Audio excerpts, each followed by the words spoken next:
दूसरे केसेस में अब नेक्स्ट आपको बता रहा हूँ, बाज़ दफ़ा ऐसा होता है इस्लाम में सब्र का हुक्म दिया है और सब्र का फल मीठा होता है। क्यों कहा है? वक्ती तौर पे आपको तकलीफ़ होती है, लेकिन उस तकलीफ़ को आप सहती हैं। क्यों सहती हैं? ताकि एक अच्छा इन्वायरमेंट ख़राब ना हो। मसलन मियाँ बीवी आपस में, मियाँ को बिलफरस मैं मिसाल दे रहा हूँ, हमारे यहाँ नमकीन चाय पीते हैं, बहुत सारे लोगों का बीपी का इशू होता है, ठीक है। अब वो अब उनका बीपी शूट करे, उस वक़्त आप कोई मसला छेड़ दें, तो ऑलरेडी वो मरीज़ है, वो तो मुंह से फूल नहीं जड़ेगा, वो तो गालियां देगा। तो उस लम्हे आप सब्र करें, उस बात को छेड़े ही नहीं।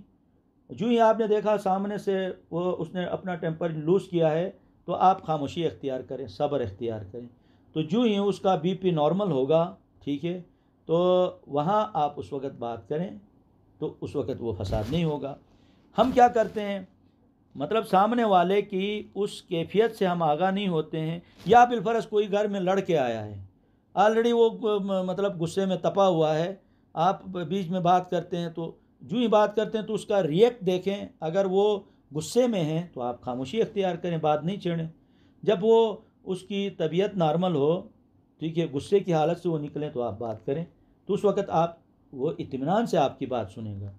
हम उमूमन देखते हैं माशरे के अंदर बाज़ लोगों का बीपी का इशू होता है, बाज़ लोगों का कोई फटा फसाद होता है, तो वो जो कैफियतें होती हैं, एक अक्लमंद इंसान उस कैफियत को जानता है, उसके बाद बात करता है। हम क्या करते हैं, उस कैफियत को जाने बगैर बात करते हैं, जवाबन हमारी जो इज़्ज़त नफ्स का ख्याल नहीं रखा जाता है, तो इसलिए हम बहुत ज़्यादा परेशान होते हैं। तो एक अक्लमंद इंसान उन कैफियतों को समझता है। बात समझ में आ गई अतिया? बाज़ दफ़ा एक गलती करता है ज़िद में आके। आप छोटा बच्चा है, मैं मिसाल दे रहा हूँ, आप उसको ज़िद पहले दिला दें, उसके बाद आप उसको अच्छी बात की नसीहत करें, उस पर असर नहीं होगा। पहले आपने क्या किया, इसको ज़िद दिलाई है। तो हमारे माशरे के अंदर बहुत सारे हम ज़िद पहले दिलाते हैं, फिर सही बात की हम उनको नसीहत करते हैं, उसका कोई असर नहीं होता है। गलती उसकी साबिके लाहिके देख के गलती का हम आइडेंटिफाई करें। फिर देखें, कभी भी नफ्सियाती मरीज़ क्या करता है, किसी भी मरीज़ की हिस्ट्री में जाके जब तक वो हिस्ट्री उसको रिमूव नहीं करता है, उस वक़्त तक वो उसके अंदर जो है वो कैफियत बरकरार रहती है। तो आप गलती को ना देखो, गलती के पीछे असबाब को देखो। मसलन एक बंदे को सुबह नाश्ता नहीं मिला है, एक बंदे ने नाश्ता किया हुआ है, दोनों सेम तो नहीं हो सकते हैं ना, उन दोनों की कैफियत सेम नहीं होती है। हम दोनों को एक जगह पे रख के तोलते हैं, जिसकी वजह से हम गलती कर जाते हैं। तो इसलिए बाज़ लोग गलती करते हैं, गलती का इजहार करते हैं, उस वक़्त आप खामोशी इख्तियार करें। जिस वक़्त आप देखें वो इस कैफियत में नहीं है, आप अपनी बात पहुंचा दें, वो एक्सेप्ट करेगा। बात समझ में आ गई? एक हुकूकुल इबाद, एक है हुकूकुल्लाह, ठीक है। बंदों के हुकूक के हवाले से जब तक बंदे माफ़ नहीं करेंगे, उस वक़्त तो वो क्लियर कट दूसरा हदीस में है, वो खुदा तो माफ़ नहीं कर सकता है। और खुदा के मामले में खुदा ने क्लियर कट कहा, जो मेरे सामने पूरे इत्मीनान क़ल्ब के साथ, खुज़ू खुशू के साथ, यानी वाकई तौबा करे, तो मैं उसके साबिका उन चीज़ों को माफ़ करूँगा जो हुकूकुल्लाह है। जो हुकूकुल इबाद है, ज़ाहिर है वो बंदे जब तक माफ़ ना करें तो खुदा माफ़ करे, तो फिर बंदा सवाल तो करेगा ना। तो वो मैं पहले बता चुका हूँ। उसके अलावा सवाल है तो जी।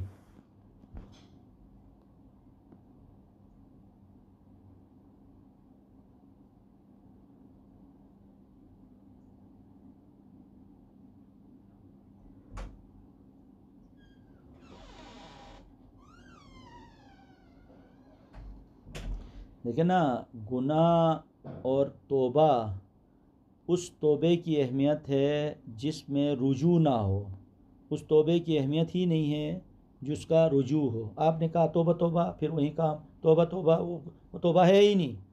तौबे का मतलब ये है शूर व आगही के साथ उस चीज़ से हमेशा हमेशा के लिए नफ़रत करना। मसलन आप कोई चीज़ आपको मालूम हो, तो आप जब आपको मालूम हो, मैं मिसाल दे रहा हूँ, इस वक्त जो है 400 वाट बिजली आपके सामने है, मैं 220 तो यहाँ पे है, मैं मिसाल दे रहा हूँ, 400 वाट, 1000 वाट, आप अवेयर हैं। मैंने कहा आप बहुत मेरी फरमाबरदार स्टूडेंट हैं, माशाल्लाह, आप जो है ना इसका एक तार जो है ये पकड़ लें, ठीक है। आप पकड़ेंगे? कभी नहीं पकड़ेंगे। क्यों? आपको मालूम है पकड़ते ही मर जाऊंगी। या इसी तरीके से मैं कहूँ डंडा लेके आपके सर में, मैं ये डंडा आपके सर पे मारता हूँ, ये तार पकड़ लें, आप कभी नहीं पकड़ेंगे। क्यों? आप कहेंगे ये डंडा खा के मैं बच भी सकती हूँ, लेकिन तार पकड़ते ही पॉसिबल ही नहीं है। तीसरा, मैंने कहा ये करोड़ों रुपए आपको देता हूँ, ये आप पैसे रखें, ये तार पकड़ें, आप नहीं पकड़ेंगे। क्यों? क्योंकि ये पैसे क्या करूँगी, जान ही नहीं रही तो पैसों का क्या बनेगा। तो ये जो कैफियत क्यों आई? क्योंकि आप अवेयर थी, ठीक है, उसकी संगीनी से आप आगाह थी। तौबे का मतलब क्या है?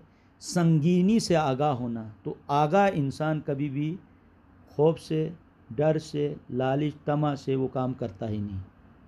बताओ, बात क्लियर हो गई? देखें, याद रखें, बहुत सारे काम ऐसे हैं जो अल्लाह ने अपने इख्तियार में रखे हैं, बहुत सारे काम इंसान के इख्तियार में दिए हैं। इख्तियार से मुराद ये है खुदा राज़िक है। कभी आपने सुना है आसमान से पकी पकाई कढ़ाई आई होगी और हमें सामने आई हो? ये नहीं है, बल्कि इंसान खुद जिद्दोजहद करता है और उसके बाद वो चीज़ें लेता है। इसी तरीके से खुदा खालिक है, इसमें कोई शक नहीं है। कभी ऐसा हुआ है आसमान से एक बच्चा पैदा होकर जो ज़मीन पे आया हो, माँ बाप उसका वसीला बनते हैं, ठीक है, ज़रिया बनते हैं। तो उस सूरत में खालिक खुदा है, लेकिन माँ बाप ज़रिया बनते हैं। तो बहुत सारे मामलात ऐसे हैं जो इंसान के इख्तियार में दिए हैं, बहुत से मामलात खुदा ने अपने इख्तियार में रखे हैं। उसमें से मौत व हयात का है। तो अब मौत व हयात, अगर मुझे ये इख्तियार मिलता कि मैं ज़िंदगी दूं और मौत दूं, तो उस सूरत में दुनिया के अंदर मेरे अलावा कोई नहीं बचता, ठीक है। तो इसलिए बात मामलात खुदा ने अपने इख्तियार में रखे हैं, और बहुत से मामलात जो है बास मामलात ऐसे हैं जो इंसान के यानी जिद्दोजहद पर, मुसलसल जो है स्ट्रगल पर वो मुनहसर हैं। तो इसलिए आज की इस हद तक इतना समझो कि अच्छी चीज़ और बुरी चीज़ भी इंसान को समझाई गई है, वो अपने हुदूद से आगे ना बढ़े, क्रॉस ना करें। तो यहाँ इस हदीस में हमें ये समझाया गया है कि अल्लाह ताला ने जो हमारे हिस्से में चीज़ें दी है, उसमें जो मौत है उसका एक लम्हा ना आगे बढ़ सकता है ना पीछे। हम चाहे जितना भी करें, जो मौत अटल है, वो जो कब्र में राहत है, वो दुनिया में मुमकिन ही नहीं है। तो इस तरफ अल्लाह के प्यारे नबी सल्लल्लाहु अलैहि वसल्लम ने हमारी रहनुमाई की। इतना काफ़ी है बेटा। आप सब पढ़े लिखे हैं, ऐसा नहीं है कि जो मेरी बात हर्फ आखिर हो या मेरी बात ही मुकम्मल है, ऐसा नहीं है। बल्कि बहुत सारे पहलू ऐसे हैं जिसके बारे में मैं नहीं जानता हूँ, मैं आप लोगों से सीखता हूँ। इसी तरीके से आपके घर के अंदर भी ज़ाहिर जो बुज़ुर्ग हैं वो बहुत बेहतर जानते हैं, आप उनसे भी कंसर्न करें, उनसे भी पूछें। ऐसा नहीं अपने आप को अक्ल कुल मत समझ लेना। हम अपने आइडियाज़ एक दूसरे के साथ शेयर कर सकते हैं। उसमें बास चीज़ें बास को पसंद आती हैं, बास को पसंद नहीं आती हैं। पसंद ना आने से मुराद ये नहीं है सामने वाला यानी या गलत है या सही है। आप जो आइडियाज़ आपको अच्छे लगे आप एडॉप्ट करें, उसको ले लें और उसकी फ़र्दर इन्वेस्टिगेशन करें, तहकीक करें, तफ्तीश करें। क्योंकि सूरह हुजरात में मैं आप लोगों को समझा चुका हूँ, क्योंकि कुरान का पैगाम भी यही है, या अय्युहल्लज़ीना आमनू इन जाअकुम फ़ासिकुम बिनबइन फ़तबय्यनू। यहाँ पे फ़ासिक से मुराद ये नहीं है जिससे नफ़रत हो, बल्कि कोई ख़बर आप तक पहुँचे तो आप इन्वेस्टिगेट करें, कोशिश करें। ऐसा नहीं कि बस उस खबर पे जो है उसको हर्फ आकर समझकर उसको सच माने, उस पे फ़र्दर आप तहकीक करें, तफ्तीश करें। ये रवैया सीरत का हिस्सा है। देखिए, हमारे प्यारे नबी सल्लल्लाहु अलैहि वसल्लम ने अपनी ज़िंदगी में हमें समझाया है। हम उसवे रसूल पर जब अमल करते हैं तो ये अंदाज़ हमें अपनाना है। अब आप ये देखें, अल्लाह के प्यारे नबी सल्लल्लाहु अलैहि वसल्लम की सीरत जो है, पहली चीज़ हमारे लिए नमूने अमल है।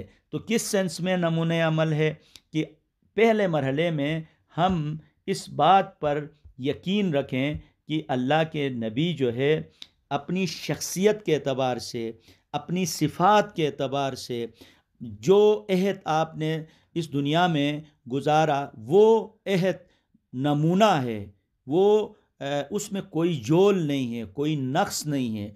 तो इस सेंस में देखें, अल्लाह के नबी बहैसियत बाप आपका जो रोल था, बहैसियत बेटा आपका रोल था, बहैसियत एक हमसाये के तौर पे आपका रोल था, बहैसियत यानी बाई के तौर पे, यानी जितने भी रिश्ते हम अपनी इर्द गिर्द हम अपने इर्द गिर्द रिश्ते रखते हैं, रवैये रखते हैं, उसमें हम अल्लाह के नबी सल्लल्लाहु अलैहि वसल्लम का रवैया देखेंगे। मसलन